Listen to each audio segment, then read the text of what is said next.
Overwatch released back in May of 2016, and it made Blizzard a lot of money. Naturally, they wanted some more of that green stuff, so check it out. Overwatch 2. Now for the low price of only 60 American dollars, you too will have the privilege of being able to play as a Canadian? Aren't they supposed to run away from fights? As of this writing, Maple Syrup over here is the only new character that's been announced. So why don't we come up with a couple more characters of our own and try to flesh out this roster. Hashtag not a $60 map.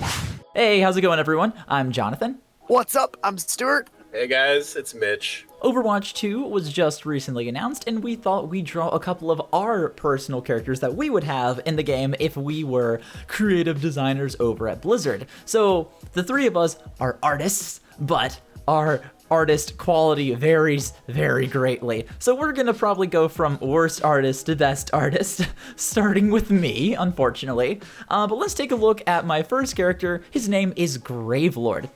I wasn't really sure what to draw at first, but I wanted to do a healer class because I really love playing as Mercy and Ana in Overwatch. But what I wanted to do a healer that doesn't actually heal. And I know you might be thinking, what, that's kind of crazy, but here's what I was thinking for Gravelord, and we even did backstories as well, so make sure you like and subscribe for that.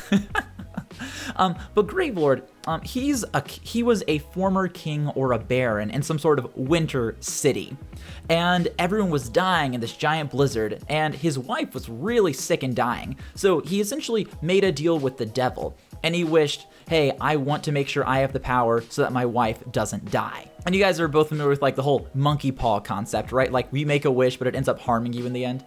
Yeah. So in the end, he was able to keep his wife from dying, but that was it. Like she was ravaged by this disease and she could barely hang on to life, but she was not allowed to die. So essentially, he just had to watch his wife like, kill me, but she wasn't able to die. You know, so it's like, hey, you know, I told you she wouldn't die. It's like, huh, thanks, Satan. So then after that, so Gravelord's pretty mad at everyone, but for his abilities or whatever, I wanted to make it, so his first ability is something called Death Grip, and that's what his standard ability is. And it's a laser you shoot kind of like Mercy's healing beam, but as long as his Death Grip is on the character, they cannot die. But they also can't go over 1 hit point. So whenever he's healing them, if their hit points drop to 1 HP, it'll stay 1 HP and it can never go back up. So it's always going to be kind of a risk to use him. Like, okay, if you want to get that ultimate off, great, you can do it with like Pharah with the rocket launcher or whatever. But if he lets his ability off for even a second, if a character sneezes on them, you know, he's gonna die, or they're gonna die. Obviously, I love the mutton chops. Yeah, I kind of wanted to look like this old kind of European king kind of dude. I'm giving him like a cape right now. I thought that would look cool. But as you see, my pose is like, oh, he's angry about something. And I got a bandage, because maybe for his backstory, he like gave his eye to the devil or something. And that's where his ultimate comes in. His ultimate is called Death is a Lie. And it's gonna be kind of like the opposite. You remember how Mercy's ultimate used to be where everyone got raised from the dead? Okay, well in here they're all raised from the dead, but they're zombies. So I thought this would be really cool. So when this ultimate's activated, similar to Mercy's old healing ability, everyone would be brought back to life, but they'll be brought back as zombies. And what that means is they'll be able to attack for the next 15 seconds and they can't die. But after the 15 seconds, they all immediately die. So if there's a final push you need, you can do that, but you're gonna die eventually. So I thought it'd be a cool, like, okay, we gotta do it now for this final push, but if I mess it up, I'm gonna stall my team even further because everyone's gonna die. We're gonna have to respawn and restart everything. So it's this really cool balance you gotta try to figure out. Honestly, I'm just really fascinated on how many noses you went through in about... I know, like I could not figure out the nose for this guy. My favorite thing is that it looks like Squidward's nose. I didn't want to say it, thank you. But I was like, I don't know how you went through all these really good noses, and you were like, Squidward. That's the one I'm going. Yeah. Well, I mean, I kind of wanted him to look ugly, because like he's this man who's kind of lost everything. And I will put up the actual finished image in just a second. Let me just find it quickly. I like the concept of his abilities and also his backstory. It was very interesting. I like the attention you put into it. Well, thank you. Because I think with Overwatch, everything's and there's the picture now. Ooh. But I really like the purple. oh, thank you. I kind of felt like a Yeah, royal the king. colors are don't- very nice. I don't know if that's what stuck out to you, Mitch, but that cape just coming in. I like just the colors as a combination, but the purple is very Oh, nice. you flatter me. You see this audience, they're buttering me up because they know I'm the worst one. Oh, exquisite shading. Oh, is that My cross only hatching? suggestion Yes. is, you know how you did a couple tears in the cloak? Like right around the edges of those tears, you could do like faded purple to show that it's worn right there. That's just, and this is why you stick to black and white, ladies and gentlemen. But the one final thing I wanted to add about the character, like, what I find interesting about Overwatch is how everything's kind of explained through science. How they always say, oh, this character did this, and they research this. Like Winston, he's a talking monkey. Science. Sigma, he controls gravity. Science. I thought it'd be fun if we added something a little bit mystical. Like, was it actually the devil? Was this actually a failed experiment? I'm not entirely sure. I just kind of wanted a bit more of a mystical, darker tone in this character. And you see I kind of made his skin a little bit sallow, a little bit ill-looking, because even if this guy wanted to die at this point, he probably couldn't. I like it. The skull on the belt might be a bit overkill, but I thought it was appropriate. I think it's a nice touch, honestly. You flattered The me. skull on the belt, I wonder if it would make more story related if it was a devil. You added devil horns. Ooh, to yeah, it. like a pentagram or something.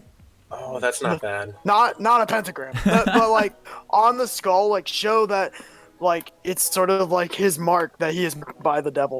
That's some sort of brand on him. Well, maybe not 666, but something. Not, I was like, oh, a brand. Oh no, that's not good. Demonetized. Let me just oh go no. through all my satanic imagery real quick. Oh, yes. Yeah. But the last thing I wanted to point out about the character, like if you see the bandage and you see the scar right there, that's where the devil or whatever plucked his eye out.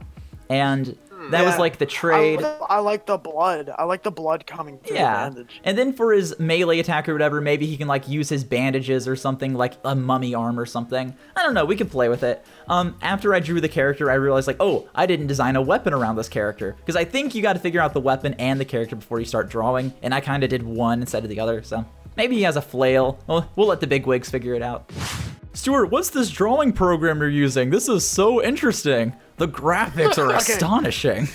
So here's the thing. I can't draw on a computer. It's too hard for me. But right here, I have a weird art process where I start from the bottom up. I don't know why. I always do.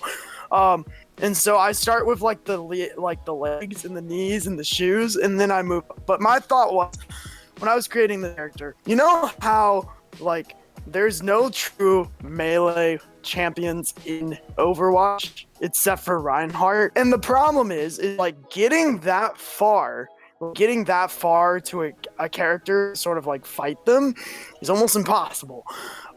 So I wanted to create someone who used like a ranged melee weapon.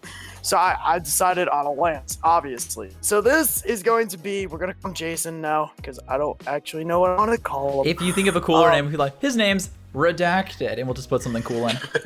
No, so I actually tied both of my characters into the Overwatch world with characters that already existed.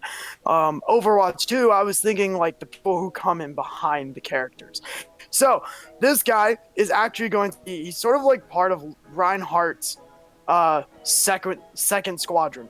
Because if you think about it, Reinhardt, if you've ever watched The Tale, is about basically he is the protector of the citizens, and all of his men use a hammer and a shield.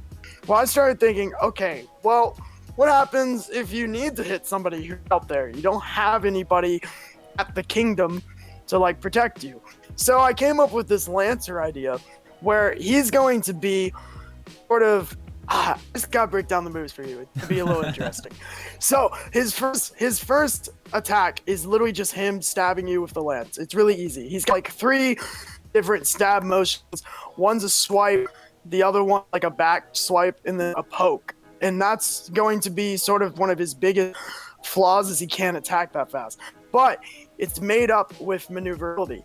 So his first move is actually to be a leap. He stabs the into the ground and uses it to pole vault into the group or out of a group. So he gets a little bit of, even though he lacks range, he can actually still fight range characters by closing the gap instantly. Second move is going to be he sweeps his staff, like his lance, ahead of him, and he just sort of clears the wave. So if you were doing, I was trying to think of multiple game modes. So if you were doing a game mode where a lot of things are attacking you, like a horde game mode, then he can like just sort of clear a wave. But also if you're getting into a team fight and you need like a big play, he can jump in the middle and just sort of push the ball back. That would be great for defending. But this guy's story is he was part of this squadron who went out on a separate task from Reinhardt's protecting the city. And what he had to do was he basically was in charge of clearing out another kingdom. Jonathan, if you know the name of Reinhardt's kingdom, I don't. I do not. But I know the map's Eisenwald. Isn't it like in Germany? Is that where it is? Yeah, it's in Germany. But he basically was told to go out, clear out a different kingdom. Unfortunately, that means he can help Reinhardt. Well, what I want his backstory to be is right when Reinhardt's group was sort of like being cornered, I want this epic scene of just this guy with all of his troops pole vaulting over Reinhardt's shield. Like all of the warriors from like Reinhardt's group pole vaults over their shield and just helps defend the castle. His backstory is that he was just a trained soldier like Reinhardt. He grew up under Reinhardt's father's command, and he grew to be sort of the second son of the commander.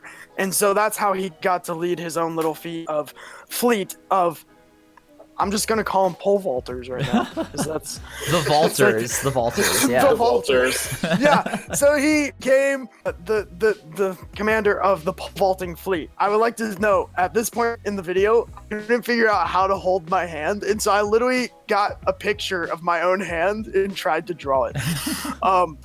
So that is finished as of the body sketch. Now, the reason I say I draw a little differently is because that is the base of his armor. His real armor, and I'm uploading it to you guys right now so you can put the picture in the video and I don't look like I quit my drawing halfway through. I really liked the spear idea because after you said this, like, whoa, there's not a single spear character in the entire game. Can he throw the spear and use it to like jump on it to get an extra jump? Okay, so and this looks good, by the way. This looks good. I'm loving the armor. A lot more detail. So I didn't go over his moves completely. So first, as I was saying, like it would be OP if this guy could use his like lance to pole vault in, sweep a wave, and then jump out. So obviously, pole vault has to be on a little bit of a cooldown and just do that back and forth. But that's also why I said his attack speed would be slowed down. He can't do the quick shots that a Soldier 76 or a Tracer, the people who have like the automatic assault rifles, they could easily burn him down if he gets in range. So that's what's going to slow him down. The thing is though, is he's meant to go against people who are like the Widowmakers, the Torbjorns who are sitting in the back, the people who are just sort of off hands, don't shoot very fast. So this would be like an ADC, but also obviously he would be considered a little bit of a special class because of his weapon choice. And then because I wanted to make it mix with the story of like Reinhardt and him saving the city together. You know how Reinhardt slams his hand down, creates a wave, and it stuns everybody? Yeah. I wanted his to be, he slams staff down and it does damage, shoots like, it just shoots like a slice down the middle. So it could be a great combo as well with a Reinhardt to where stun and then ultimate slice down the middle. So it's more precise, but it deals more damage, that sort of thing? It's more precise, but it deals more damage. If you had to compare it to something else in a game, think of it like, you know, in Dota, how Magnus, he's got his skewer and it shoots the electric thing down the middle. Yeah, it would be like a Magnus strike. Mitch, you can just agree. Well, yeah, Magnus, I know that. Hey, I've played Overwatch. Wait, what are we talking about? I zoned out. I'm sorry. But like, it's just, But yeah, it's to be something that just sort of tie in with another character already in the game. I feel like now Overwatch is making a lot of characters that don't always tie in perfectly with other people's stories. And a lot of the backstories that are made already could just be developed. I don't know about anybody else, but I've always been a person who's like, cool, that's a really great backstory for, I mean, obviously this one, Reinhardt. But my problem with that is, okay, well, who are you going to add into it? Because are you going to say Reinhardt saved the city completely by himself? And yes, I don't know how to pronounce her name. Brigitte? Yeah. But like, she's not an actually, I don't think she's part of Reinhardt's family, is she? I think part of she's Torbjorn's adopted daughter. That's what I thought. So even the character that looks exactly like Reinhardt, except a female version.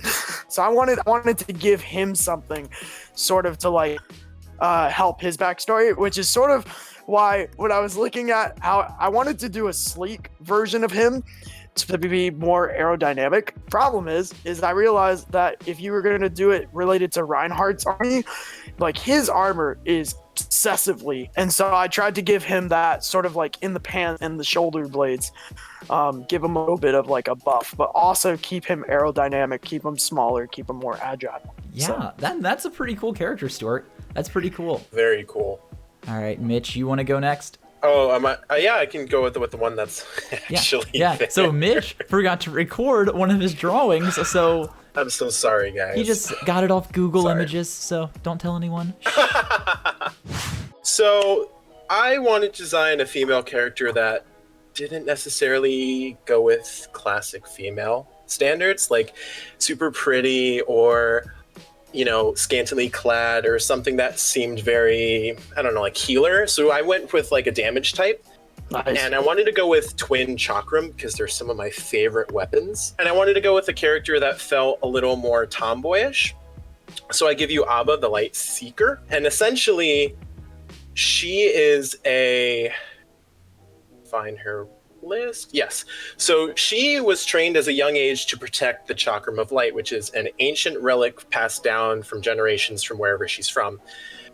We don't know where she's from. I decided to make it so that she's kind of like, she's a wanderer. So we don't know where she's, been. She's just a wanderer because she's being chased by a group of people that murdered the rest of the Guardians. And she's the last one. So she's actually seeking vengeance at this current point in time. And so I wanted to keep her design kind of more on the light side. And I'm not great with armor, so the armor is a little chunky in parts, but I wanted it to be a little more sleek and aerodynamic for something that she can have protection with, but also get around easily. And so some of her abilities would be shine. So she emits a bright light or a bright flash of light from her weapon in order to blind an enemy. It also can be used. Okay, sorry. It can only be used either in her hands or the second it impacts a surface or enemy. She has Ricochet, which allows her to bounce her weapons off of anything, like some type of surface, a tactile surface, a total of 8 times, which it increases upon each hit. Burning Light, which is her ultimate, she calls upon the Fury of the Sun to imbue her weapons, and all of her autos now have an increased burning damage. So yeah, she was not if I could have just picked which one actually got recorded, I would have picked the first character I designed, because as much as I love her idea, I wasn't thrilled with her design, but it was super fun to do, and it's something different because I'm not super well versed in designing female characters, so I wanted to kind of jump out of my comfort zone. And as you see on the right of the screen, I have like a little character sketch of her face, and then there's like a silhouette. And so what I did for my process was I actually started with designing silhouettes and some character roughs to kind of throw around a bunch of different ideas for her face and for what the character would look like. So I didn't do the first idea that came to my mind, but I could throw all the ideas down on paper and from all of those pick, okay, which one makes the most sense? Which one looks most like the character I'm going for? Yeah, she definitely looks like a tomboy. You really nailed that. Thank you. And then I went into the coloring schemes. And so what I did was I laid down a base tone, and then from there I created clipping masks so that whatever I colored stayed within the bounds of what I decided. And I started with a palette that I thought was going to be very typical of a character of her nature. So I went with golds and I think some bronzes to, you know, just symbolize the light. The second color scheme, which I think was my favorite, was I wanted to kind of step away from the fact that, yes, she is a warrior of light, but she's also on a quest for vengeance and she's also on the run. So I wanted to go with something that was a bit more unique, I guess I could say. I like the glow. Yeah, that's pretty nice. I wanted to add the nice. glow because it's supposed to be sunlight. So I will upload the two, because I will upload both of the color schemes I did for her so you guys can get a good view. These artist types, like, oh yeah, we did pretty well. Oh, so I added an extra clipping layer to make sure I could show the glare of this. No, I was about to say, Jonathan's sitting there taking notes. Yeah, like, write this down. I'm actually, it's like, how is he doing that? Oh my gosh, I've never heard of clipping layers. So you can see who the good artists are. Glad we established that. Thank you, Mitch. And so so basically what a clipping mask does, for those who might not know, is essentially whatever. So in the layer before, you designate what you want to be affected. So it can be a line, it can be a shape, it can be something. And then the layer on top of that creates a clipping mask of the layer below it. So whatever is in that layer, that's what you actively affect. That's why I can draw in that one layer and it not go out of the lines, because I've already set my boundaries, essentially. That's really neat. What is our vote on the color scheme? Ooh, I don't know. Honestly, this is kind of weird. But when you were drawing it with those kind of gray colors at the very end, it reminded me of Kim Possible a little bit. I know that's a very random comparison to make, but that's just what came to mind. I really like the purple. Yeah, the purple's nice. Purple's my favorite. Purple contrasts against the whole light motif you got. I did have a question though, Mitch. So like with my character, Overwatch is usually based in science and technology, but it looks like your character is also kind of magically based. Where did this magic come from? And is it actually science that's just so advanced it appears like magic? So my idea on the concept of her weapon was it's some type of ancient technology. Okay. So even though it's considered what they would, or at least what her people would consider magic, it's possibly ancient alien, ancient technology. It's some type of mechanical or scientific, I don't want to say amalgamation, but like creation that allows her to harness the power of the sun. That's cool. It looks like, and I'm just looking at like the second style in the rings. I was looking at them. It looks Aztec. Yeah, you're right. I didn't think about that. Like it looks like, because didn't the Aztecs worship the sun god like the most out of any god? I believe so. It looks like, it just reminds me of like an Aztec style. Ooh, what if the Aztecs were a dying race, and when the European colonists came, they killed them all, and they had that ancient technology left behind? Oh man. Yeah, that could work. Possibly not descended from Aztecs, but yeah. Sorry, Mitch, you're like, oh, this is my thing. Oh, how about you do it this way? No, that looks great, I like Mitch. that idea of it being Aztec, but I mean, who knows? Like I said, all of her people were literally slaughtered except for her, so I don't know where they're all from. They could have been from all over the globe, just with different artifacts, you know? All you need to do is the shadow thing at the very beginning, put that on a cave wall, Aztec. Ooh.